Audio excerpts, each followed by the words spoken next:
नमस्कार नमस्कार, क्या आपको नजर आ रही है आपकी प्यारी प्यारी जग से न्यारी समाप्ति ma'am. Very very good afternoon, good evening, good morning. जब भी आप ये लेक्चर देख रहे हैं वैसे गुड आफ्टरनून में ही देख रहे होंगे, एज यूजुअल लेक्चर के टाइमिंग पे ही देख रहे होंगे। मैंने आप लोगों को बोला था कि इस वीक मैं क्योंकि अवेलेबल नहीं हूं इसीलिए एक रिकॉर्डेड सेशन आप लोगों को मिलेगा। सिर्फ क्वेश्चन प्रैक्टिस का सेशन है सपोलो, और आई एम होपिंग, मैं आप लोगों के कमेंट्स भी पढ़ूंगी लास्ट में, कि आप लोग इसको उतनी ही सिंसियरिटी से देखते हैं बेटा जितनी आप लाइव लेक्चर्स को देखते हैं, सो दैट बेटा आपकी क्लास देखो कैंसिल नहीं होनी चाहिए थी और वैसे भी क्वेश्चन प्रैक्टिस करानी थी, तो इट्स गुड। आई होप आप लोग रिवाइज करके आए होंगे। आज हमें करनी है बेटा तपस्या सीरीज। बेसिकली आज हम PYQs plus other question practice करेंगे। इसको अटेम्प्ट करने का तरीका क्या है बेटा? इसको अटेम्प्ट करने का तरीका ये है कि आपको जब भी मैं क्वेश्चन बोल रही, बिकॉज इट्स ऑब्वियसली रिकॉर्डेड, तो to save your time What we are going to do is, हम आपको क्वेश्चन जब पढ़ रहे होंगे, जब क्वेश्चन आपके स्क्रीन पे होगा तो आप पॉज करेंगे और फिर आप अपना आंसर दे देंगे, और फिर बेटा आप क्या बोलते हैं देख लेना कि आपने आंसर सही दिया है या नहीं। इन केस आपको ऐसे करके सॉल्व करना है, मैं तो साथ के साथ सॉल्व करा लूंगी। आई होप बेटा आपको एक्सप्लेनेशन मिल चुकी है कि कैसे पढ़ने वाले हैं। और अब बेटा शुरू करते हैं बिना टाइम वेस्ट किए तपस्या सीरीज। ये है मेरे टेलीग्राम चैनल, कर लीजिए इसे ज्वाइन। और बेटा आप लोग की स्क्रीन पर रहा पहला क्वेश्चन, दिस उल्टे डायरेक्शन में हो गया। रिसेंट वाला जो है वो सबसे बाद में आएगा और 2019 वाला सबसे पहले है। सो this is question number 1 on your computer screen. Identify the correct pair representing the causative agent of typhoid fever and the confirmatory test for typhoid. तो causative agent of typhoid is the Salmonella typhi, but it is not the Anthron test, it is the Vidal test. So option 4 is the correct answer. Vidal test किया जाता है Salmonella typhi bacterial disease, it is the causative agent. So option 4 is your correct answer. ठीक है, चलो question number, ठीक है ना, correct pair ही पूछा था ना। हाँ, क्वेश्चन नंबर 2, क्वेश्चन नंबर 2 करिए। ये है नीट 2020 का question. Match the following diseases with causative organism and select the correct option. तो मैच द फॉलोइंग के कॉजेटिव एजेंट पूछा है, बीमारियों के नाम दिए हुए। टाइफाइड जो है it is called by Salmonella, और आप देखोगे कितने सारे रिपीटेटिव टाइप के क्वेश्चंस भी बनते हैं, है ना। तो 19 में भी टाइफाइड वाला आया और फिर इसमें कॉजेटिव एजेंट भी आया हुआ है। तो ए का हो गया 3, एक ही ऑप्शन में दिया हुआ है, ज्यादा मेहनत भी नहीं कराई। ऑप्शन 3 हो गया। निमोनिया का हो गया बेटा आपका haemophilus influenzae and streptococcus pneumoniae. Filariasis का हो गया wuchereria bancrofti and malayi filarial worm. C का हो गया 1 एंड मलेरिया का हो गया प्लाज्मोडियम। तो डी का हो गया 2। वैसे तो आपको एक ही बार में मिल गया था बट स्टिल हमने मैच कर दिया।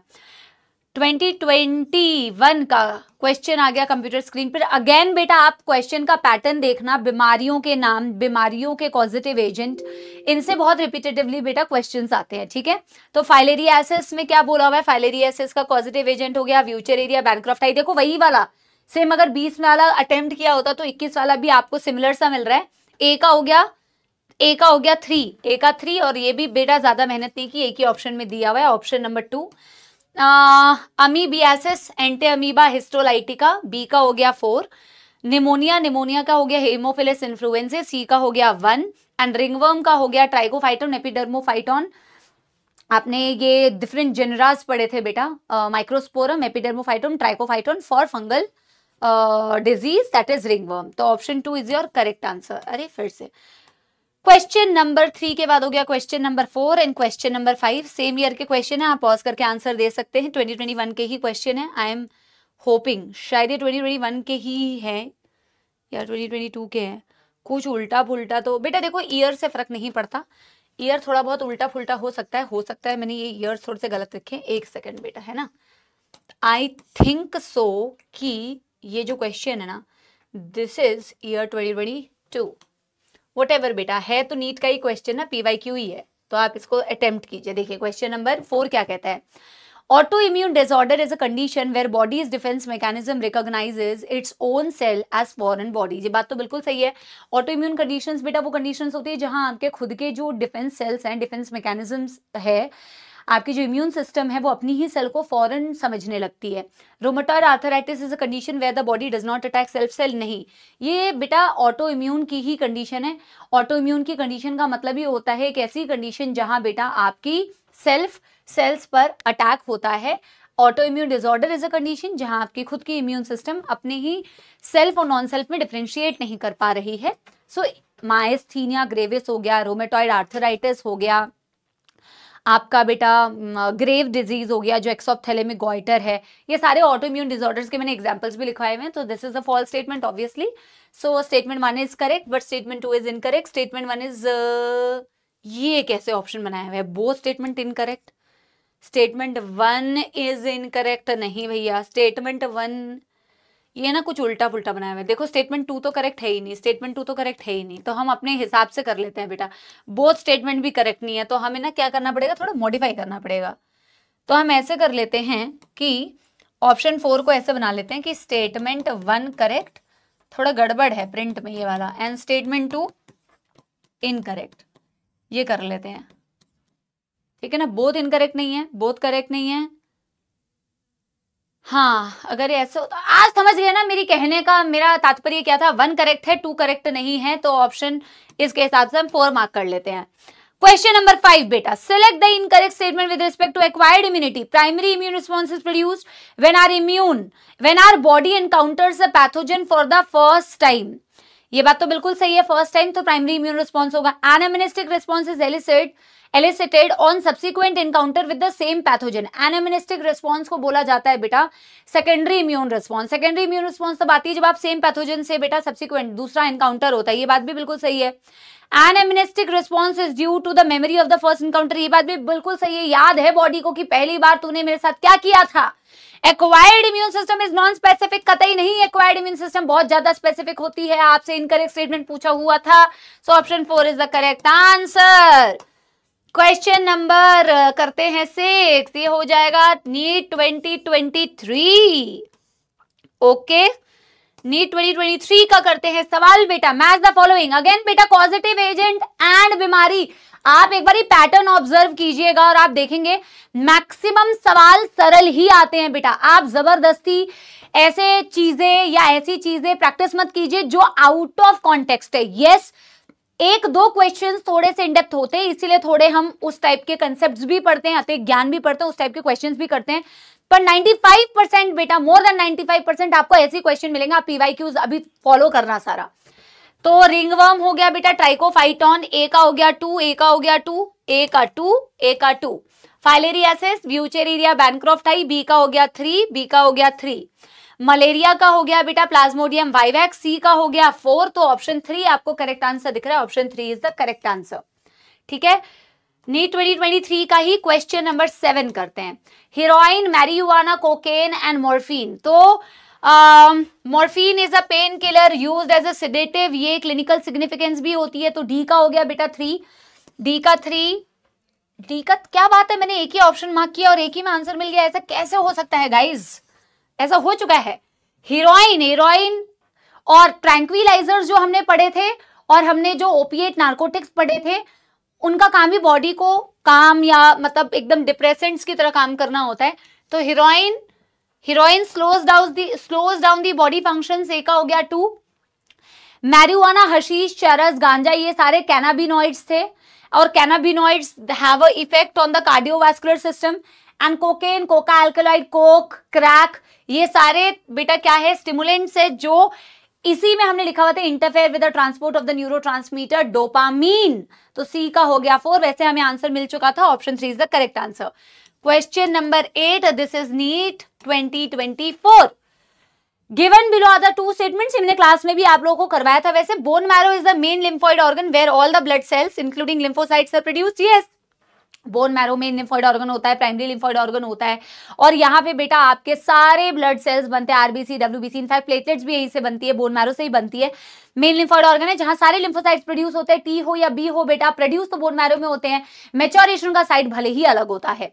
Both bone marrow and thymus provides micro environment for the development and maturation of T lymphocytes. NCERT की लाइन है as it is. Bone marrow और थाइमस दोनों माइक्रो एनवायरनमेंट प्रोवाइड करते हैं डेवलपमेंट और मैच्योरेशन ऑफ टी लिम्फोसाइट्स के लिए. Both the statements are absolutely correct. Option 3 is the correct answer. Question number 9, question number 9, question number 10. ये है question I think NEET 2024 का ही है गाइज. यार गाइज मेरे से ना कुछ I think there is some problem in the numbering, but कोई बात नहीं. ठीक है ना, मेरे को ना 24-25 थोड़ा सा कंफ्यूजिंग हो गया है. आप क्वेश्चन सॉल्व करो. Common cold haemozoin widal test allergy, तो बेटा कॉमन कोल्ड जो होता है राइनोवायरसेस, ए का हो गया 3, ए का हो गया 3, मेहनत भी नहीं की है, एक ही ऑप्शन में दिया हुआ है।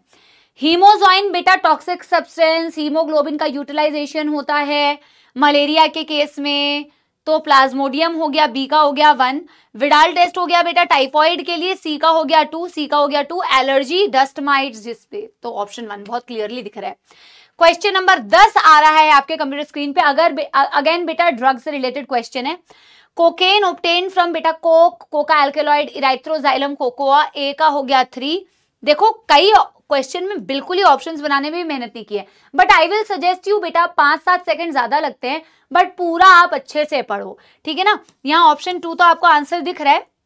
आगे अगर देखोगे हीरोइन क्या होता है, heroine effective sedative in surgery, नहीं भाई हीरोइन नहीं देते हैं, मॉर्फिन देते हैं हीरोइन के लिए। देखो सर्जरी के केस में यू विल ऑलवेज गिव बेटा मॉर्फिन, मॉर्फिन का डाई एसिटाइलेटेड फॉर्म होता है हीरोइन, तो एज पर क्वेश्चन आपको मार्क करना है। आप यहाँ पे मॉर्फिन को मार्क करेंगे एज सीडेटिव इन सर्जरी, सी का हो जाएगा 1, सी का 1 दिखाया हुआ है, और हीरोइन के लिए मार्क करेंगे आपकी पेपेवर सोमिनिफेरम। आप मॉर्फिन के लिए भी पेपेवर सोमिनिफेरम मार्क कर सकते थे, बट अगर आप ऑप्शंस देखोगे उसमें आपको as per the given combinations आपको मॉर्फिन के लिए सीडेटिव मार्क करना है बेटा, हीरोइन नहीं देते हैं, ठीक है ना। marijuana, hashish, चरस, गांजा, these are all cannabinoids, so they are obtained from cannabis sativa, तो डी का हो गया 2, डी का हो गया 2, option 2 is the correct answer. अब ये 2020 जिसका भी हो बेटा आप सॉल्व कीजिए, ठीक है ना। चलिए 2025 लिख लेते हैं, जिसका भी हो। क्वेश्चन नंबर 11 है बेसिकली, तो आपसे बोला है which are correct, computer tomography and magnetic resonance imaging detect the cancer of internal organs. Yes, CT scan और एमआरआई दोनों ही इंटरनल ऑर्गन्स के कैंसर को डिटेक्ट करने के काम में आते हैं। Chemotherapeutic drugs are use to kill non cancerous cell. Chemotherapeutic drug बेटा नॉन कैंसरस सेल को थोड़ी मारेगी, वो कैंसरस सेल को मारती है, protecting the neighbouring cell. Alpha interferon activate the cancer patient's immune system and helps in destroying the tumor. Yes, ये biological response modifiers होते हैं अल्फा इंटरफेरॉन से। आप बंदे की इम्यून सिस्टम को खुद से एक्टिवेट कर रहे हो, खुद से ही बेटा, ताकि वो ट्यूमर सेल्स को टारगेट कर पाए, ठीक है ना। यस एवरीबॉडी, आगे देखते हैं। Chemotherapeutic drugs are biological, no chemotherapeutic drugs नहीं होती है बेटा, आपकी वो इम्यूनोथेरेपी होती है, ठीक है। बायोलॉजिकल रिस्पॉन्स मॉडिफायर जो अल्फा इंटरफेरॉन पढ़ा। In case of leukaemia blood cell counts are decrease, no WBCs का नंबर इंक्रीज हो जाता है, ब्लड टेस्ट करके पता कर सकते हैं, that is the case of leukaemia. तो आपसे पूछा विच आर करेक्ट, तो A and C are correct, A and C are correct. वैसे आप ना अगर सिर्फ ए करेक्ट आपको पता चल गया था ना, तो एक ही ऑप्शन में ए करेक्ट है, आप वैसे भी मार्क कर सकते हो, जल्दी सॉल्व करने के लिए आप ऐसे कर सकते हो, but always to be on safe side. कई बार क्या होता है ना बेटा, हम कोई चीज को रीड कर रहे होते हैं और हमारे दिमाग में एक चीज चल रही होती है, मेरे साथ भी कई बार ऐसा होता है, तो हम उसी को रीड करते हैं एक्चुअल में। इसीलिए to be on the safe side always read all the options, you will just take 5-10 seconds extra, ठीक है ना। ऑप्शन 4, और अगर आप बहुत थॉरली कर लेते हैं, आपने बहुत ज्यादा पेपर दिए होते हैं, तब आप यूज टू होते हैं वैसे, ठीक है ना। चलो option 4 is the correct answer. Question number 12, neoplastic characteristic of a cell, यानी कैंसर सेल की प्रॉपर्टी क्या है, mass of proliferating cell, rapid growth of cell, invasion, damage to the surrounding tissue, remain those confined to the original location. नहीं, देखो neoplastic characteristic का मतलब होता है कैंसरस और मेटा क्या बोलते हैं, एक आपने बिनाइन ट्यूमर पढ़ा था, एक आपने मैलिग्नेंट ट्यूमर पढ़ा था। तो यूजुअली मैलिग्नेंट ट्यूमर में हम नियोप्लाज्म या नियोप्लास्टिक सेल्स की बात करते हैं, विच आर कैंसरस सेल, एक जगह से दूसरी जगह भी बहुत ज्यादा मूव कर सकता है। So those remaining to the original location they are the benign tumour, but rest all mass of proliferating cell grow कर रहा है, रैपिड ग्रोथ हो रही है, इन्वेजन हो रही है, डैमेज हो रहा है सराउंडिंग टिश्यू को। A, B and C all are the characteristic beta. Choose the correct answer. Option 2 is the correct answer. Question number 13. After maturation in primary lymphoid organs, the lymphocytes migrate for interaction with antigens in the secondary lymphoid organs like, of course, production and बेटा maturation आपकी हो गई primary lymphoid organs में, bone marrow में और thymus में। B और T दोनों प्रोड्यूस हुए बोन मैरो में, बी मेच्योर भी बोन मैरो में हुआ, टी जो है मेच्योर हुआ थाइमस में। बट इनकी प्रोडक्शन और मेच्योरेशन के बाद इनको इंटरैक्ट करना है, इनको एक्चुअल में बेटा इनकाउंटर करना है एंटीजेंस का, तो वो सेकेंडरी लिम्फोइड ऑर्गन्स में होता है। एब्सोल्युटली नॉट, ये दोनों तो बेटा प्राइमरी लिम्फोइड ऑर्गन्स है। स्प्लीन हो गया आपका सेकेंडरी, लिम्फ नोड्स हो गया सेकेंडरी, ये भी हो गया आपका सेकेंडरी, CDE यानी कि option 4 is the correct answer. ठीक है, क्वेश्चन नंबर 13 के बाद question number 14, which of the following type of immunity is present at the time of birth? It is non specific. Immunity से भी ऐसे सवाल आए हुए हैं बट काफी इजी आए हुए हैं। It is a non-specific present at the time of birth. It is a type of innate immunity. So option 2 is the correct answer. Yes everybody. अब देखो ये थे तुम्हारे PYQs। मुझे कमेंट्स में बताना PYQs में तुमने कितने करेक्ट किए, और PYQs के अलावा भी हम rest of the Tapasya series को कंटिन्यू कर रहे हैं। But why PYQs are very important बेटा, आप एक बार प्लीज जेन्युइनली मुझे बताना कमेंट्स में, what kind of questions have been asked. Do you see the repetitiveness? Questions में रिपीटेटिवनेस भी होती है बेटा, और आपको ये ध्यान रखना है, ठीक है ना।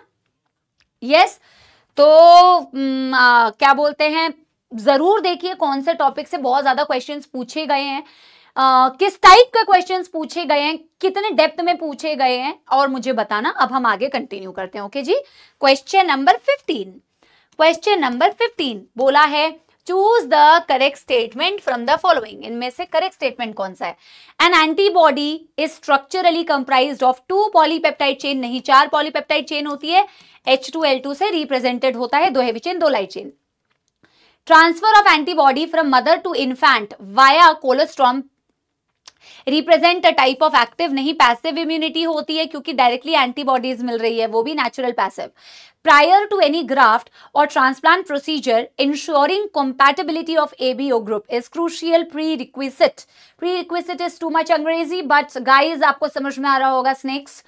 इसका मतलब है भाई किसी भी ग्राफ्ट को करने से पहले, ट्रांसप्लांटेशन को करने से पहले ब्लड ग्रुप मैच करना भी कतई इंपॉर्टेंट है। यस इंपॉर्टेंट है, तो ये तो करेक्ट है ना यार, ये तो करेक्ट है। Bone marrow functions as a secondary lymphoid organ, no it is a primary lymphoid organ. तो बोला है किसी भी तरीके के ग्राफ्ट को करने से पहले, ऑर्गन ट्रांसप्लांटेशन करने से पहले बेटा, एक तो आपको ब्लड ग्रुप मैच करना है, दूसरा आपको टिश्यू मैचिंग करनी है, MHC major histocompatibility complex से भी मैच करना होता है। तो करेक्ट स्टेटमेंट पूछा हुआ था, option 3 is the correct answer. Question number 16, pneumonia is commonly spread through. So pneumonia is caused by Streptococcus pneumoniae, Haemophilus influenza is a bacterial disease. It is spread by the छींटा droplets of the infected person, also fomite borne object के through भी होता है। Object से नहीं हुआ, object में छींटे गिरे हुए थे बेटा, उससे हुआ। वेक्टर बॉर्न तो है ही नहीं, कंटेमिनेटेड से है नहीं, sharing personal item with N infected individual, yes. अगर आप उनके साथ में पर्सनल आइटम शेयर करेंगे तो उनके ऊपर बेटा उसके क्या बोलते हैं, फोमाइट बॉर्न हो गया ना। ये ऑब्जेक्ट्स में अगर बेटा उनका इन्फेक्शन है तो इनसफिशिएंट फिजिकल एक्टिविटी, ये क्या है भाई? Option 3 is the correct answer, ठीक है ना। चलो question number 17, at what point in HIV infection do the AIDS symptoms typically emerge? AIDS which is caused by बेटा retrovirus genetic material RNA, 2 single standard RNA होते हैं, 2 retroviruses होते हैं, human immunodeficiency virus होता है, हेल्पर टी सेल्स का number 1200 पर mm³ से बेटा 200 हो जाता है, मैक्रोफेज जहां फैक्ट्री की तरह काम करती है। सारी चीजें मैंने रिवाइज भी करा दी आपको। खतरनाक है बहुत, क्योंकि इसके सिम्टम्स आने में, इन्फेक्शन हुआ सिम्टम्स आने में 5 से 10 साल लग जाते हैं, इसलिए तो इतना खतरनाक है। Within 15 days immediately upon entry of retrovirus after extensive damage to the T lymphocytes by HIV, absolutely once the viral RNA is converted to DNA by reverse transcriptase. नहीं बेटा, ये तो बोला एक ऐसे पॉइंट पर जब आपको बहुत ज्यादा हेल्पर T lymphocytes डैमेज हो चुके होते हैं ना, इम्यूनिटी बहुत ज्यादा कॉम्प्रोमाइज हो गई होती है, तब जाके शायद 5 से 10 साल के बाद आपको दिखे। Option 3 is the correct answer. Question number 18, which of the following statement is incorrect? Incorrect पूछा हुआ है, रेडियोथेरेपी में tumour cells are irradiated lethally. ये बात तो करेक्ट है, रेडियोथेरेपी में ट्यूमर सेल्स को बेटा आप रेडिएशन की मदद से लीथली मतलब मार दे रहे हो, हटा के। फ्लावर टॉप लीव्स एंड बेटा resins of cannabis sativa are used in various combination to produce marijuana, hashish, चरस, गांजा। ये बात भी बिल्कुल सही है, इन्फ्लोरेसेंस से ऑब्टेन करते हैं cannabis sativa के। In pairs, patches of small intestine lymphocytes interact with the antigens and proliferate to become effectors। ये बात भी बिल्कुल सही है, pairs patches is secondary lymphoid organ, वो small intestine में होता है। तो बोला यहाँ इंटरेक्शन होती है lymphocytes की एंटीजन से, हाँ, और जब भी इंटरेक्शन होती है बेटा lymphocytes की एंटीजन से, तो वहीं पे वो इफेक्टर सेल्स बनाएंगे, क्योंकि डिवीजन ही इफेक्टर सेल्स और मेमोरी सेल्स में इंटरेक्शन के बाद होता है। ये मैंने आपको डायग्रामेटिकली भी बताया। Physiological barriers are important barriers of acquired immunity. No, they are very important barrier of innate immunity, physical, physiological, cellular and cytokine. So this is incorrect. Incorrect पूछा है, option 4 is the correct answer. Question number 19. Hepatitis B vaccine is produced from yeast. ये बात बिल्कुल सही है. Hepatitis B vaccine को आप east से प्रोड्यूस कर सकते हैं. रीजन कह रहा है recombinant DNA technology has allowed the production of antigenic polypeptides of pathogen in east. ये स्टेटमेंट भी बिल्कुल सही है और ये रीजन जो है ये करेक्ट एक्सप्लेनेशन है. हेपेटाइटिस बी को आप ईस्ट में इसीलिए प्रोड्यूस कर सकते हैं because of the recombinant DNA technology, जिस टेक्निक की वजह से हम ये कर पा रहे हैं. तो आप बिकॉज लगा के भी देख सकते हो that hepatitis B vaccine is produce from yeast because recombinant DNA technology has allowed the production of antigenic polypeptides, antigenic proteins, pathogen के एंटीजेनिक प्रोटीन्स इन ईस्ट. तो ईस्ट को एज अ होस्ट यूज करके आप आगे biotechnology वाला chapter पढ़ोगे तो इसको डिटेल में समझोगे भी. तो हम इसीलिए तो बेटा ईस्ट में बना पा रहे हैं ना हेपेटाइटिस बी की vaccine, because recombinant DNA technology ने हमें अलाउ किया है कि हम ऐसे पैथोजन के प्रोटीन्स को ईस्ट के अंदर बना पाए. Both assertion reason are correct and reason is the correct explanation of assertion. Option 1 is the correct answer. NCERT की ये लाइन से क्वेश्चन है बेटा, बिल्कुल फ्रेम किया हुआ. Question number 20. Which of the following statement is false? Antibody consist of two sites. An antibody, देखो an antibody दिया हुआ है मतलब स्टैंडर्ड एंटीबॉडी की बात कर रहे हैं. तो स्टैंडर्ड एंटीबॉडी में दो antigen, two sites for antigen binding. Yes, two sites for antigen binding. PMNL यानी कि polymorphonuclear leucocyte serve as a cytokine barrier. No, false में ये है, they act as a cellular barrier. Macrophages, monocytes, PMNL like neutrophils, they all act as beta the cellular barrier of innate immunity. So option 2 incorrect है, बाकी भी पढ़ लो. Structural formula for an antibody is H2L2, दो heavy chain, दो light chain. Skin functions as a component of the body's physical barrier. Yes, innate immunity का physical barrier. Question number 21. Which of the following options correctly defines the metastasis? Normal equilibrium condition, morphological changes from larva to adult, the spread of cancer from the original site to the other parts of the body. Yes, जो metastasis को define कर रहा है, it's not metagenesis, it's not metamerism, it is metastasis. याद है ना? तो metastasis malignant tumor में दिखता है, spread हो रहा है कैंसर ओरिजिनल साइट से अदर साइट्स पे. So option 3 is the correct answer. Question number 22. Which of the following scenario best illustrates the underlying defect in an autoimmune disorder? इसमें से बेस्ट कौन सा चीज है जो ऑटोइम्यून की कंडीशन को बेटा एक्सप्लेन कर रहा है? B lymphocytes proliferate excessively in response to common allergens. नहीं, ये ऑटोइम्यून की कंडीशन को तो नहीं डिफाइन कर रहा है, ये तो नॉर्मल, ठीक है, ऐसा हो सकता है. T cells mistakenly initiate an inflammatory response against pancreatic cell. Absolutely, pancreatic islet cell, आपकी एंडोक्राइन पार्ट को पैंक्रियाटिक आइलेट्स कहते हैं. तो बोला टी सेल्स ने गलती से मिस्टेकनली एक इनिशिएट कर दे इन्फ्लेमेटरी रिस्पॉन्स आपके ही पैंक्रियाटिक सेल्स के अगेंस्ट, अपने को ही अटैक कर रही है ऑटोइम्यून. बाकी भी पढ़ लो. Antibody become ineffective in neutralizing bacteria, ये ऑटोइम्यून की कंडीशन तो नहीं है. Phagocytic cell fails to engulf and destroy the invading fungal pathogen, ये भी ऑटोइम्यून नहीं है. ऑटोइम्यून मतलब अपने सेल्स को, बेटा आपको समझ में आया? ये थोड़ा सा बेटा आपको 11th की अगर नॉलेज है और वैसे आप थोड़ा सा दिमाग लगा के इस क्वेश्चन को करेंगे तो आप कर पाएंगे, ठीक है ना? बढ़िया सवाल है. तो पैंक्रियाटिक आइलेट सेल्स यानी कि आपने अपने ही एंडोक्राइन पार्ट ऑफ पैंक्रियास को अटैक कर दिया है. This is the best scenario. Option 2 is the correct answer. Question number 23. Which of the following is incorrect in is or are? The disulfide bond is responsible for holding the chain of antibodies together. Yes, total मिला के 16 disulfide bond होते हैं. AIDS can be spread by mere physical contact. Incorrect है, आपसे incorrect ही पूछा हुआ है तो ऑप्शन 2 तो incorrect है ही. ऑप्शन 2 तो incorrect है ही. Majority of the drugs are obtained from flowering plants. ये मैंने आपको क्लास में पढ़ाते वक्त भी बताया था. Yes, most of the drugs are obtained from the flowering plant. आप देख लो Papaver somniferum, आप देख लो बेटा धतूरा, अब जो भी प्लांट्स मैक्सिमम जो ड्रग्स हैं बेटा वो आप देख लो, जो हमने कैनाबिनॉइड्स थे इन्फ्लोरेसेंस से ऑब्टेन करते हैं, ठीक है ना? Different combination of flower tops, leaves, resins. So that is true. Colostrum primarily consists of IgA antibody. IgG placenta को क्रॉस करता है, तो this is also false. आपसे false पूछा हुआ तो 2 and 4 are false. 2 and 4 are false, option 2 is the correct answer. बढ़िया सवाल है, आपकी मेमोरी को चेक करने वाला सवाल है कि आपको एनसीईआरटी की लाइन कितनी याद है। नहीं तो ये क्वेश्चन आप सॉल्व नहीं कर पाएंगे अगर आपको ये एनसीईआरटी की लाइंस याद नहीं होगी। जैसे number 3 statement is NCERT's line. So question number 24 कहता है select the correct statement with respect to diseases and immunization. Correct statement पूछा है तो करेक्ट क्या है? Tetanus antitoxin is an example of passive immunization. Antitoxin antibody preformed देते हो। If due to some reason B and T lymphocytes are damaged, the body will not produce antibodies against a pathogen। बोला अगर किसी भी reason से B और T lymphocytes बेटा damage हो गई तो body will not produce antibodies against a pathogen. ये बात तो बिल्कुल सही है, अभी समझा भी रही हूं, वैसे तो आपको समझ लग रहा होगा। इंजेक्शन ऑफ डेड और inactivated pathogen causes active immunity. Vaccination है ना, तो वैक्सीनेशन में एक्टिव इम्यूनिटी होती है। Among non-infectious disease, AIDS is a major cause of death. No, cancer is a major cause of death. AIDS is not बेटा non-infectious, it is infectious. अगर किसी भी कारण से B और T lymphocytes डैमेज हो गए तो आपकी एंटीबॉडी नहीं प्रोड्यूस होगी। देखो B lymphocytes एंटीबॉडी प्रोड्यूस करती है, अगर B है ही नहीं तो ऑब्वियसली बेटा एंटीबॉडी कौन प्रोड्यूस करेगा? मैम T lymphocytes का क्या लेना देना है? मैम T lymphocytes में हेल्पर T सेल्स होते हैं और हेल्पर T सेल्स जो होते हैं वो कुछ केमिकल्स प्रोड्यूस करते हैं जो B सेल्स को हेल्प करती है to produce antibody against a pathogen. So if due to any reason beta B and T lymphocytes are damaged, so obviously your body will not produce antibody against a pathogen. Option 2 is the correct answer. Question number 25.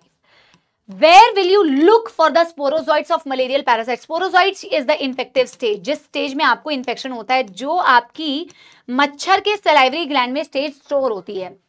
RBC में sporozoites तो नहीं मिल रहे हैं, spleen में भी नहीं मिल रहे हैं। Salivary gland of freshly molted female Anopheles mosquito, salivary glands of infected female mosquito. Yes, देखो यहाँ पे फ्रेशली मोल्टेड का मतलब होता है यार मच्छर है, मच्छर भी एक इंसेक्ट है, आर्थ्रोपोड है ना, तो इसमें मोल्टिंग होती है। मतलब ये भी बेटा जैसे कॉकरोच के केस में आप पढ़ते हो ना, एक्सोस्केलेटन रिमूव होता है और वो धीरे धीरे करके डेवलप करती है, मोल्टिंग होती है।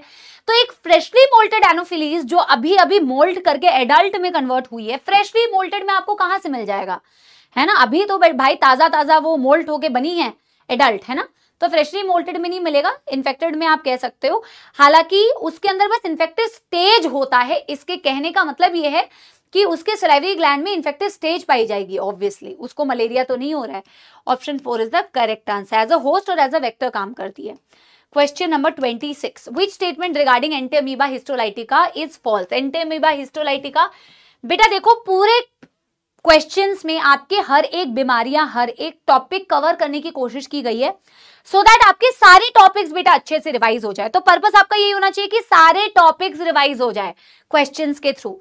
तो एंटीअमीबा हिस्टोलाइटिका जब भी क्वेश्चंस करते हो तो ऐसे आप अपने आप में बोल भी सकते हो कि ma'am it causes amoebiasis. Amoebiasis जो है एक प्रोटोजोअल डिजीज था, लार्ज इंटेस्टाइन में रह रहा था। अब वैसे फॉल्स पूछा है तो देख लो, it is a human parasitic protozoan. Yes. Symptoms include constipation and abdominal pain. Yes.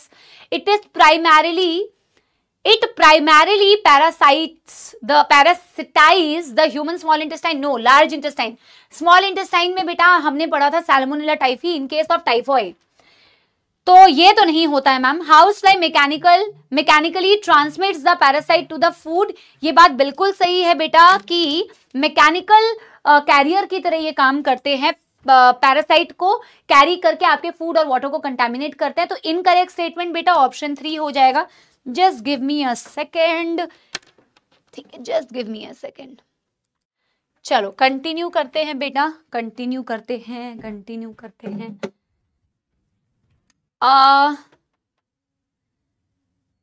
So large intestine में रहता है, that is only incorrect, that is false. Question number 27 करते हैं। Which of the following cell primarily contains protooncogenes? Protooncogenes is the C oncogenes, is the cellular oncogenes, these are the normal genes बेटा। ये normal genes होती हैं जो अगर एक specific condition में कार्सिनोजेंस की प्रेजेंस में एक्टिवेटेड हो जाए तो कैंसर में कन्वर्ट हो जाएंगी। These are not found in the cancer cell, these are found in a normal cell. तो नॉर्मल सेल में पाई जाती है सी ऑन्कोजीन्स या protooncogenes. Option 2 is the correct answer. Question number 28, a patient experiences severe allergic reaction upon exposure to dust mites. Which of the following accurately describes the immediate immunological event leading to the symptom? उसको allergic response हुआ। तो इनमें से कौन सी चीज है जो आपको सही तरीके से डिस्क्राइब करके दे रही है जो भी इवेंट उसके बॉडी में इस प्रकार के सिम्टम्स के लिए रिस्पॉन्सिबल होगा? Activated T cells directly releases serotonin, no. Mast cell sensitized by IgE antibody degranulate upon allergen binding releasing histamine, ये बिल्कुल सही है। This is only option 2। IgG antibody neutralize dust mite allergen, नहीं। Phagocytic cell. अब देखो ये कौन सा बच्चा आंसर कर पाएगा जिसने एक्चुअल में वो ये थोड़ा सा इन डेप्थ ही क्वेश्चन है। आप ये इसलिए सॉल्व कर पा रहे होंगे क्योंकि आपने क्लास का कंटेंट पढ़ा है। आई एम टेलिंग यू, अगर आप अभी एनसीईआरटी पढ़ोगे तो एनसीईआरटी में ये चीज मेंशन नहीं की हुई है। बट डू यू रिमेंबर, मैंने आप लोगों को एक फ्लो चार्ट, एक डायग्राम बताया था जहां मैंने कहा एलर्जन बॉडी के अंदर आता है तो सबसे पहले आपकी IgE इम्यूनोग्लोबुलिन क्यों बढ़ती है, फिर वही IgE जो पहली बार एलर्जन आया था वो जाके आपके मास्ट सेल से चिपकती है तो मास्ट सेल को सेंसिटाइज कर देती है। Mast cell sensitized by IgE, याद आ रहा है? Degranulate upon allergen binding. अब जब एलर्जन अगली बार एंटर करता है तो यही sensitize mast cell histamine secrete करती है जिससे आपको ये इमीडिएट सिम्टम्स दिखते हैं। तो ये एक्चुअल में इन डेप्थ वाला क्वेश्चन है because you have already read it in the class, तो आपको लग रहा होगा आपको आता है, ठीक है ना। Question number 29, read the following statement concerning ascariasis and identify the correct combination. Ascariasis caused by Ascaris, male and female Ascaris. Helminth disease है, the disease is caused by a protozoa, नहीं। और आपसे पूछा क्या है? करेक्ट। तो बेटा 1 तो करेक्ट नहीं है, 1 तो करेक्ट नहीं है, ठीक है। Infection typically occurs through the ingestion of parasites eggs present in the contaminated vegetable, water and food। ये contaminated food and water के थ्रू ही होता है बेटा, definitely। Internal bleeding, MIA मैंने कहा था आप लोगों को याद रखने के लिए, है ना। Muscular pain, internal bleeding, anaemia. Infection typically, internal bleeding, anaemia, potential intestinal obstruction are the characteristic symptoms of the helminth disease. Yes, देखो इंटरनल ब्लीडिंग हो सकता है, एनीमिया हो सकता है, इंटेस्टाइनल ऑब्स्ट्रक्शन क्योंकि आपके इंटेस्टाइन में ये पैरासाइट जो है एस्कैरिस रह रहा है तो वो उसको ऑब्स्ट्रक्ट भी कर सकता है, ये ऐसा भी दिख सकता है। 3 भी करेक्ट है, 2, 3 तो करेक्ट है ही, वैसे 2, 3 तो करेक्ट है ही। 4th वाला देख लेते हैं। Adult worm are excreted in the faeces of an infected individual leading to the environmental contamination. बेटा अडल्ट वर्म नहीं रिलीज होती है फीसेस में, एक्चुअल में जो चीज रिलीज होती है that is the parasite egg. वो पैरासाइटिक एग एक्चुअल में रिलीज होता है जो अल्टीमेटली बेटा आपके फूड और वाटर को कंटामिनेट करता है, जैसे यहाँ पे लिखा हुआ है infection occurs by the injection of parasitic eggs. तो आप एग्स को रिलीज करते हो, एडल्ट वर्म्स को नहीं रिलीज करते हो। So option 2 is the correct answer, option 2 is the correct answer. Next question बेटा, क्वेश्चन नंबर 30, ठीक है। Read the statements given below with respect to the common cold. Rhinoviruses is the positive agent, infection infects the nose and the respiratory passage including lungs. Lungs कभी भी infect नहीं होती है, pneumonia में lungs या alveoli infect होती है। Usually last for 3 to 7 days, correct बात है। Can transmit through sharing of contaminated objects, yes ये भी फोमाइड बॉन्ड होती है। तो इसमें पूछा क्या है, how many statements are correct? A, C and D, option 4 is the correct answer, ठीक है। Question number 31, question number 31, release of haemozoin by the rupture of RBC causes high fever associated with chilling and shivering in malaria. Yes, haemozoin release होता है जब RBC को rupture करके तो bowls of बेटा आपको बाउट्स ऑफ फीवर आता है, ठीक है ना। Certain viruses can transform the normal cells into cancerous cell. Yes, hepatitis B virus, human papilloma virus, HPV, HBV and HIV कर सकते हैं oncogenic transformation. Both the statements are absolutely correct. Option 3 is the correct answer. Question number 32. The spread of the following can be prevented by introducing Gambusia in pond. Gambusia एक ऐसी मछली है जो मच्छर के लार्वा पे फीड करती है। अगर ये मस्कीटो के लार्वा पे फीड करती है बेटा तो ऑब्वियस ही बात है कि ये कोई भी ऐसी बीमारी है जो मच्छरों के फैलने से हो रही है, फैल रही है, उसको ये बेटा क्या कर सकती है, प्रिवेंट कर सकती है। Chikungunya, Aedes mosquito, malaria again female Anopheles mosquito, female Culex mosquito, polio तो नहीं है, polio is caused by normal polio virus. So the causative agent is definitely not मच्छर. So A, B and C and D, A, B, C, D, A, B, C, D. Chikungunya, dengue, malaria, filariasis का याद है ना, female Culex filariasis के case में बेटा act करती है as a vector. So option 2 is the correct answer. ठीक है, A B C D. Question number 33, assertion and reason. House fly act as a mechanical carrier in MBBS, correct बात है। House flies serve to transmit the parasite from the feces of the infected person to the food and food products, thereby contaminating them. Yes, both assertion, reason are correct and reason is the correct explanation. House fly as a mechanical carrier क्यों act कर रही है बेटा amoebiasis के लिए? इसीलिए act कर रही है क्योंकि बेटा ये क्या करती है, पैरासाइट्स को ट्रांसमिट करती है from the faeces of the infected person, और वहां से बेटा उसको उठाती है आपके खाने, आपके पानी, इसके ऊपर बेटा वो बैठती है और उसको कंटामिनेट करती है। That's how it act as a mechanical carrier. Both assertion, reason are correct, reason is the correct explanation, option 3 is the correct answer. ठीक है, question number 34। Question number 34, a large number of infectious diseases like polio, diphtheria, pneumonia and tetanus have been controlled by to a large extent by the use of vaccine। ये NCERT की line है जहां vector borne diseases को control करने का बताया हुआ है ना, जहां बोला है कि अगर कोई बीमारी या डेंगू, चिकनगुनिया, अगर ये मच्छरों से फैल रहा है तो मच्छरों को कैसे कंट्रोल करना चाहिए। उसी के लास्ट पैराग्राफ में ना ये लाइन लिखी हुई है कि बहुत सारी बीमारियों को आज के डेट पे बेटा, बहुत सारी इन्फेक्शियस डिजीज को हम कंट्रोल कर पाते हैं बहुत हद तक बाय यूज ऑफ वैक्सीन्स। इन सारी बीमारियों का नाम मेंशन्ड है। The use of vaccines and immunisation programmes have enabled us to completely eradicate. नहीं बेटा, डेंगू को कहां इरेडिकेट कर पाए हैं भाई। So this is false. First statement is true, second statement is false, option 2 is the correct answer. Dengue तो अभी भी हो रहा है भाई, ठीक है ना। चलिए क्वेश्चन नंबर 34 के बाद करते हैं question number 35। Match the following. Typhoid, Mary Mallon फैलाती थी जो, ए का हो गया 2, ए का 2 में दिख रहा है और 4 में दिख रहा है। B filariasis, filariasis Culex mosquito, तो इसके अकॉर्डिंग बी का हो गया 3, ऑप्शन 4 दिख रहा है आपको। फिर C ringworm, ringworm fungal, fungal is caused by epidermophyton, C का हो गया बेटा 4। And chikungunya, Aedes mosquito as a vector काम करती है, option 4 is the correct answer. Question number 36, intestinal perforation and death में occur in severe cases of typhoid, not malaria. Sporozoites escapes from the gut and migrate to the mosquito salivary gland. Yes, gut में fertilisation होती है, zygote बनता है, उसकी further development होती है। जो इन्फेक्टिव स्टेज होता है स्पोरोजॉइट, वो मच्छर के बेटा सलाइवरी ग्लैंड में पाया जाता है। सो statement 1 is incorrect, statement 2 is correct, option 3 is the correct answer.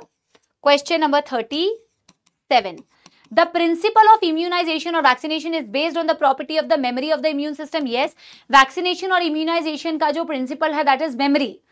Correct बात है। In case of snake bite, the injection which is given to the patients contain preformed antibodies against snake venom. Yes, anti-venom जो होता है उसमें बनी बनाई antibody होती है, preformed antibody होती है। ये पैसिव इम्यूनिटी का एग्जाम्पल है, वो भी आर्टिफिशियल पैसिव इम्यूनिटी का। तो स्नेक बाइट्स में जो आपने एंटीवेनम दिया अगेंस्ट द स्नेक वेनम, जो एंटीवेनम दिया उसमें बनी बनाई एंटीबॉडी है। Both the statements are absolutely correct, option 1 is the correct answer. Question number 38, beyond its immune cell activity which is a key characteristic और function of the spleen. Immune cell activity के अलावा spleen is a very good example of बेटा secondary lymphoid organ. तो as a lymphoid organ तो काम कर ही रही है, वहां एंटीजन एंटीबॉडी इंटरेक्शन तो हो ही रहा है, बट इसके अलावा बेटा blood, it filters the blood, removes the old RBC. Yes, it is the main site of adult RBC production. नहीं, मेन साइट नहीं है बेटा। स्प्लीन में भी एरिथ्रोपोइसिस हुई थी एक टाइम पे, लेकिन मेन साइट आपका बोन मैरो होता है, एडल्ट्स में हमारी बोन मैरो में बनता है। T lymphocytes become fully functional नहीं, बी सेल मेच्योर नहीं बेटा। ये स्प्लीन जो होती है, देखो अगर आपकी लिम्फ में कोई भी पैथोजन है उसे लिम्फ नोड्स फिल्टर करते हैं, ब्लड में कोई भी पैथोजन है तो उसे स्प्लीन फिल्टर करती है, और ग्रेवयार्ड ऑफ आरबीसी की तरह भी काम करती है, तो removes the old RBC, option 2 is the correct answer. Question number 39, identify करो ये पौधा किसका दिखाया हुआ है बेटा। ये गुलाबी रंग का, ये पॉपी प्लांट दिखाया हुआ है बेटा। Poppy plant is papaver somniferum, papaver somniferum से मॉर्फिन हीरोइन ऑब्टेन करते हैं। They are not hallucinogenic, they are depressant, so option 2 is the correct answer because it is a poppy plant. तो इस तरीके के क्वेश्चन आते हैं, पौधा दिखा दिया है, आइडेंटिफाई करने के बाद ही आप उस कैटेगरी ऑफ ड्रग को पहचान सकते हो। So option 2। ये क्या है फिर से, अच्छा लेकिन थोड़ा सा क्वेश्चन बदल गया है, ठीक है ना। तो क्वेश्चन कह रहा है बदली हुई सी मेरी अदा है। अब बताइए भाई, consider the plant given which of the following, which statement about the drug derive from them is incorrect. पहली बात तो पैबेवर सोमिनिफेरम ही है, मॉर्फिन ऑब्टेन करते हो, हीरोइन ऑब्टेन करते हो, तो इनकरेक्ट क्या है? Receptors are primary located in the central nervous system, GI tract, NCERT, बिल्कुल सही है।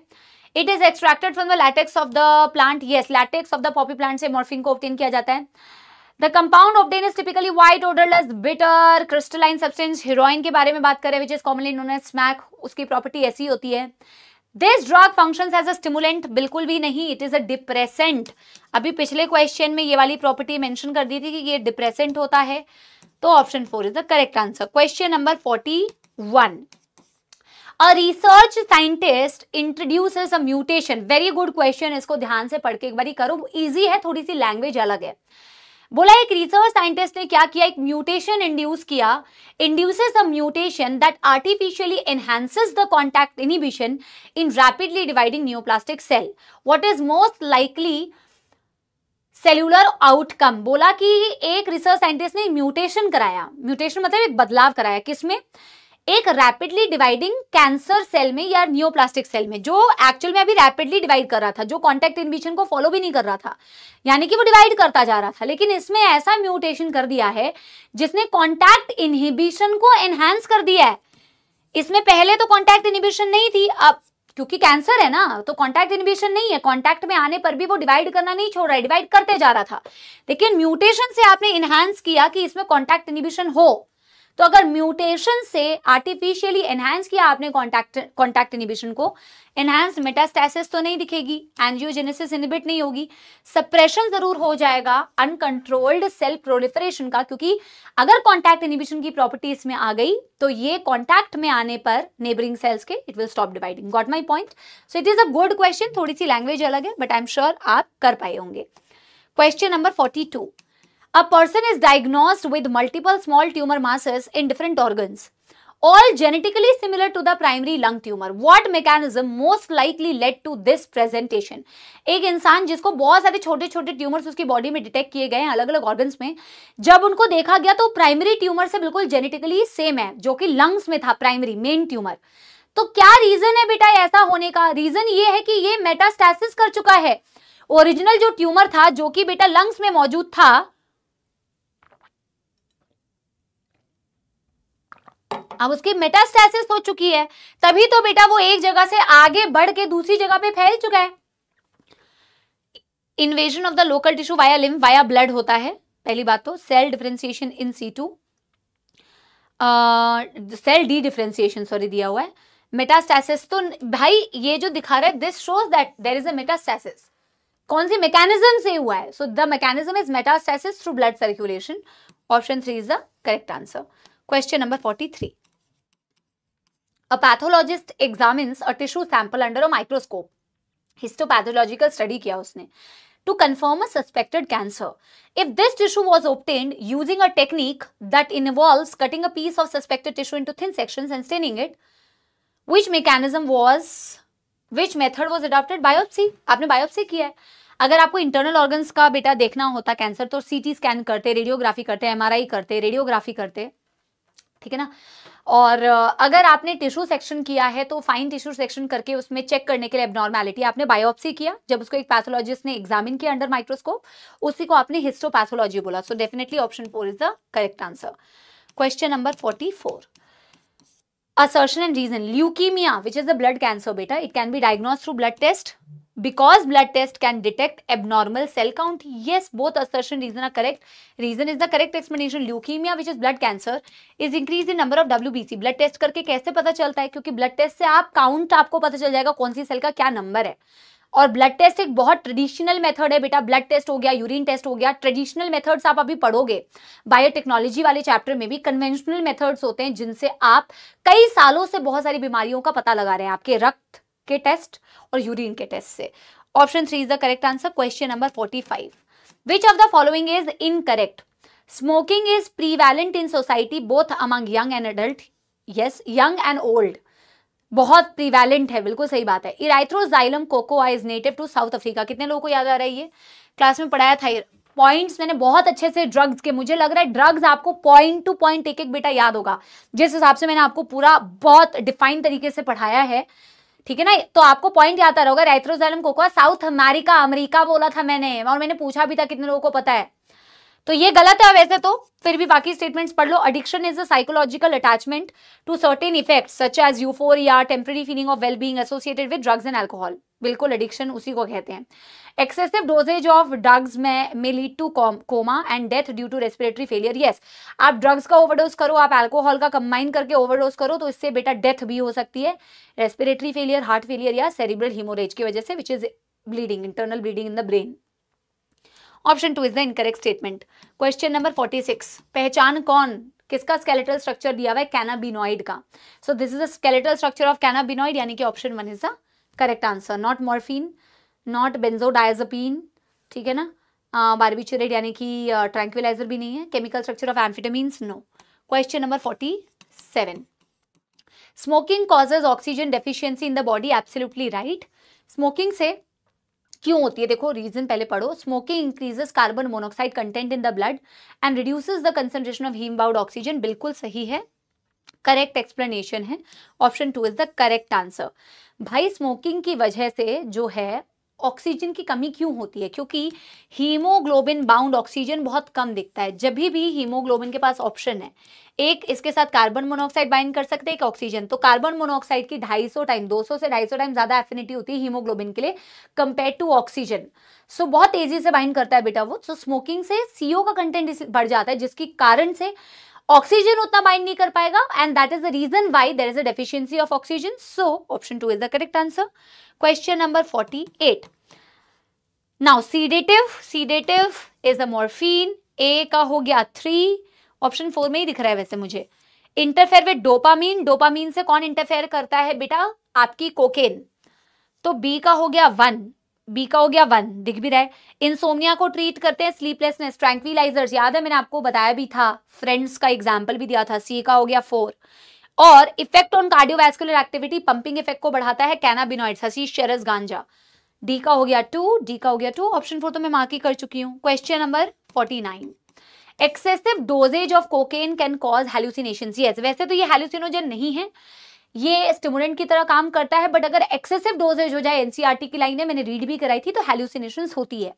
Tobacco has been used by human beings for more than 400 years. Yes, ये डेटा है बेटा, आपको याद रखना है, एनसीईआरटी की लाइन है। Both the statements are absolutely correct, so option 3 is the correct answer. और यहां हम मार चुके हैं बेटा half century. Question number 50, use of vaccines helped us to completely eradicate smallpox, absolutely correct statement। वो जो पीछे स्टेटमेंट दिया हुआ था, डेंगू को कंप्लीटली इरेडिकेट हम नहीं कर पाए हैं, बट वैक्सीन से हम कंप्लीटली स्मॉल पॉक्स को इरेडिकेट कर पाए हैं, यानी खत्म कर पाए हैं बेटा। Introducing fishes like gambusia in ponds help us to prevent airborne diseases, नहीं भाई, वेक्टर बॉर्न डिजीजेस जो मच्छरों से फैलते हैं। Statement 1 is correct, but 2 is incorrect. So option 1 is the correct answer. Question number 51. Active immunity is slow. It takes time to give its full effective response. Yes, क्योंकि active immunity में क्या होता है, हम पैथोजेंस को body के अंदर किसी भी फॉर्म में पैथोजेंस एंटर कर रहे हैं, चाहे वो वैक्सीन्स के फॉर्म में हो, चाहे वो नेचुरल बेटा तरीके से एंटर कर रहे हो, तो उनको टाइम लगता है कि आपके इम्यून सिस्टम उसके प्रति बेटा एक्ट करे और रिस्पॉन्स जनरेट करे। It takes time. Passive immunization, as in the case of tetanus antitoxin, provides a quick immune response. हाँ, also generates memory, नहीं, memory नहीं जनरेट करेगा, quick immune response तो देगा tetanus antitoxin, लेकिन quick इसीलिए क्योंकि डायरेक्ट प्रीफॉर्म्ड एंटीबॉडी दे रहे हो, बट प्रीफॉर्म्ड एंटीबॉडी से कभी मेमोरी सेल्स नहीं बनते बेटा। स्टेटमेंट 1 तो करेक्ट है, 2 इनकरेक्ट है। मेमोरी तभी बनती है जब आपकी बॉडी खुद एक्टिवली एंटीबॉडी बनाए तो ही। Question number 52, T lymphocytes mediate CMI, cell mediated immunity, absolutely right। T lymphocytes cell mediated immunity को करवाती है, उसी में रिस्पॉन्सिबल होती है। Humoral immunity is named so because it involves antibody present in the body fluid or humor such as blood or lymph, blood and lymph। ये बात बिल्कुल सही है बेटा। ह्यूमोरल इम्यूनिटी को ह्यूमोरल इम्यूनिटी क्यों बोलते हैं, क्योंकि ये इन्वॉल्व करती है, इट इन्वॉल्व्स एंटीबॉडी, और एंटीबॉडीज जो आपके बॉडी फ्लूइड्स में मौजूद होते हैं, और बॉडी फ्लूइड्स के लिए ही हम टर्म यूज करते हैं ह्यूमर, और ह्यूमर मतलब ये वाला ह्यूमर है, ब्लड और lymph. So both the statements are absolutely correct. Option 1 is the correct answer. Question number 53, इसको अटेम्प्ट कीजिए बेटा। मल्टी स्टेटमेंट क्वेश्चन है। Which how many of the following statements are correct. तो पहला स्टेटमेंट बेटा क्या कह रहा है? पहला स्टेटमेंट कह रहा है इन allergy histamines are released from the mast cells which causes vasodilation of the blood vessels। Allergy में हिस्टामीन्स रिलीज होते हैं और हिस्टामीन्स जो होते हैं वो वैजोडाइलेशन करवाते हैं आपके ब्लड वेजल्स का। बिल्कुल सही बात है, हिस्टामीन्स आर वैजोडाइलेटर्स, तो ब्लड वेजल्स की डायलेशन होती है। ग्राफ्टेड किडनी में be rejected in a patient due to humoral, no, due to cell mediated immune response. CMI जो होती है वो ग्राफ्ट रिजेक्शन के लिए रिस्पॉन्सिबल होती है, ह्यूमरल नहीं होती है, तो 2 तो इनकरेक्ट है। अच्छा, हाउ मेनी करेक्ट पूछा है। Morphine can be used as a pain killer and sedative as clinical purposes, yes, very good, sedative, this is a true statement. Virus infected cell produces proteins to protect non infected cell from further viral infection, yes, interferon produce करती है non infected cell को बचाने के लिए। Army proteins are produced in response to pathogen by a type of WBC। Army proteins यानी antibodies produce होती है pathogens के against by a type of WBC, yes, by a type of WBC, by a type of WBC का मतलब है lymphocyte, और lymphocyte का भी एक टाइप है बी लिम्फोसाइट। तो आई थिंक एक ही स्टेटमेंट इनकरेक्ट दिख रहा है आपको। एलर्जी में हिस्टामिन मास्ट सेल्स रिलीज हुई, वैजोडाइलेशन करा रही है ब्लड वेसल का, सेल मीडिएटेड इम्यून रिस्पॉन्स से रिजेक्ट होती है। मॉर्फिन पेन किलर सीडेटिव की तरह काम करता है। वायरली इन्फेक्टेड सेल प्रोटीन्स बनाती है, इंटरफेरॉन्स प्रोटीन्स ही होती हैं जो नॉन इन्फेक्टेड सेल्स को बचा रही है फर्दर वायरल इन्फेक्शन से। एंड आर्मी प्रोटीन्स पैथोजेंस के रिस्पॉन्स में एक टाइप की WBC ही बना रही है, that is lymphocyte. So 1, 2, 3 and 4. 4 statements are correct. 4 only. Option 4 is the correct answer. Question number 54. Rheumatoid arthritis that affects many people in our society is a genetic? नहीं, it's a autoimmune condition.